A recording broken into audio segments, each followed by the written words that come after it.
các bạn. Hôm nay anh em trong hội câu cá thiên nhiên nghịch giá thì ra đây để câu cá ngát rất là đông luôn nha. Tương đối là đầy đủ đó. Để cho những gương mặt quen thuộc không.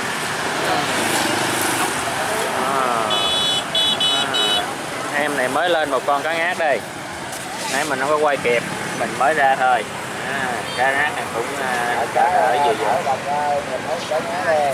Đấy rồi, cá này cũng được vài trăm gram. Cá đồng quá chứ là. Ý mình đang đứng là trên cầu 3 tháng 2 nha các bạn. Rất là đẹp luôn.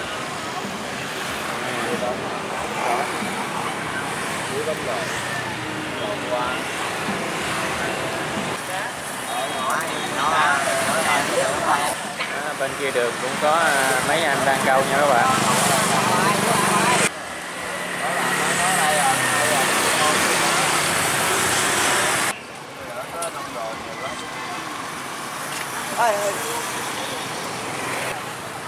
Cần thủ này lên cá lóc rồi hả? Cũng chịu đi lắm à.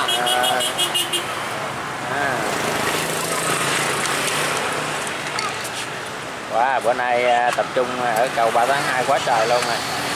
Quá nhiều cần thủ rồi. Đồ nghề cũng lũ cũ luôn. Đây, mồi câu cá ngát thì có mồi tép nha. Cách bắn nồi mồi tép mình ngay giờ mình cách Thủ nam móc mồi để mà câu thủ lưu ra cá lóc nhưng mà mình biết bóng tép luôn. Bữa nay là không đi rê cá lóc mà đi câu cá ngát nè. Ô lưu rồi, bãi đầu đi về. Đó, chữa này là cho nó câu nè, cho nó xuống nó quơ, cá chẽm gặp quất. Gặp quất. Nghe nói thấy cái bộ chuyên nghiệp quá mà câu không biết cái sao. Ngoài mồi tép ra thì có mồi sò lông nha các bạn. Bên kia đang thủ thế nha, bên kia đang thủ thế. Có bọc không? Không có bọc. Có bọc. Đây là cái càng dài này bị dưới cái bao. Cái càng nhỏ nó ăn đó. Cá rồi. Quá hên rồi. Lên hoài luôn á. Tự hơi dưới dây rồi đó. Cái này luôn á. Càng thủ này. Dữ quá. Lên nha. Ê, quá. Dạ, hay quá. Quá hên luôn. Cần này luôn đó. Cần thủ lên cá nha. 2 phát rồi mày. Hay dữ ta. Con này cá cái trứng dữ như trời. Ngon quá ha. Cần đó luôn đó, cần đó không luôn đó. Hay dữ trời. Kệ cái chừng nha anh. Để một cái là anh ôm tay đi về à. Chiên mà. Chuyên gia hả? Chiên. Dạ. Đụng mấy cái cây của người ta giờ kìa. Lợi hại đi nha. Anh cũng nói lắm. Dính cá rồi cho ông gỡ thì ông sát cá. Anh cũng chịu gỡ. Quăng nó dưới Nam luôn Nam ơi. Chạy bậy nha. Quá cá đã thiệt. Cá trứng không. 2 con rồi, còn gì?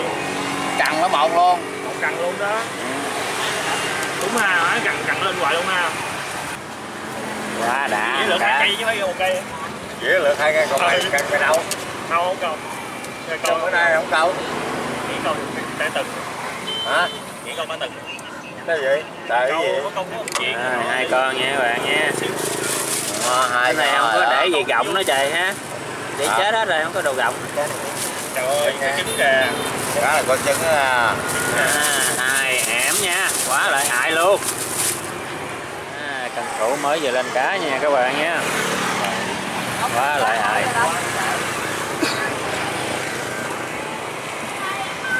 Dính không? Rồi, dính rồi, giật quá trời mà. Rồi. Dính hay là bọc? Cá hả? Cá. Rồi lên nữa rồi. Đẩy rồi hả? Đẩy luôn hả? Vô rồi. Đứt lưỡi rồi.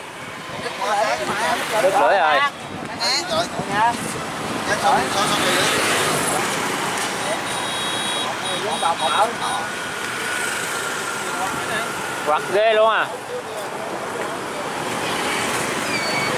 Đi lên cá kìa.